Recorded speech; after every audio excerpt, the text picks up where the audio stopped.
उघड बरं याच्यामध्ये पोरी पोरी वगैरे आलता काय मोबाईल चालेल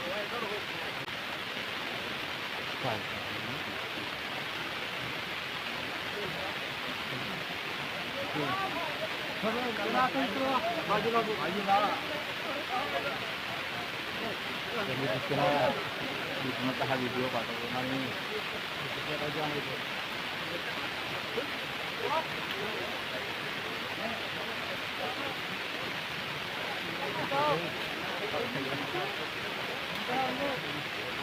क्रमांक 143 बांपेवाडा उमरझरी या क्षेत्रात सकाळी वसंता मेश्राम हा इसम मोह वेचण्यासाठी गेला असता त्याच्यावर वाघाने हल्ला करून त्याला जीवानीशी ठार मारलेले आहे.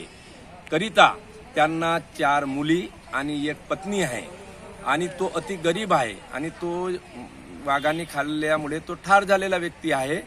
करिता त्यांना शासकीय नियमाप्रमाणे जी काही राशी गव्हर्नमेंटनी ठरवलेली असेल, शासनाने ठरवलेली असेल, ती त्यांना तात्काळ प्रदान करण्यात यावी, देण्यात यावी आणि त्यांच्या मोठ्या मुलीला किंवा त्यांच्या कुटुंबातील एका व्यक्तीला शासकीय नोकरी देण्यात यावी अशी माझी वन कामगार संघटने अध्यक्ष म्हणून माझी प्रमुख मागणी आहे.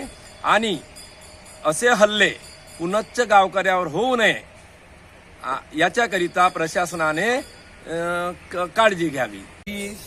सहनिशा केल्यानंतर काही माहिती मिळाली तर बीट क्रमांक 143 रेंज उमरझरी FDCM या एरियामध्ये वसंत गणपत मेश्राम राहणार बांपेवाडा तालुका साकोली जिल्हा भंडारा ही व्यक्ती अर्ली मॉर्निंगला सकाळच्या वेळेला मोह वेचण्याकरता गेली असता आकस्मिकपणे वाघांनी त्यांच्यावर झडप घातली आणि सदर व्यक्तीला जीवानिशी मारल्या गेलं आणि जीवानिशी मारल्यामुळे या कुटुंबावरती अन्याय झालेला आहे.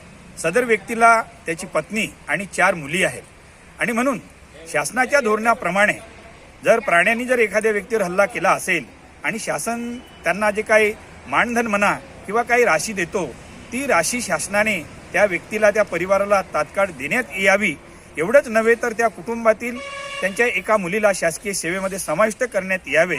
याकरिता मी एक सामाजिक कार्यकर्ता या नात्याने मी अशी मागणी करेन की शासनाने ही जी मागणी आहे ही मागणी पूर्णत्वास न्यावी आणि तात्काळ त्यांना मदत करावी अशी माझी मागणी आहे.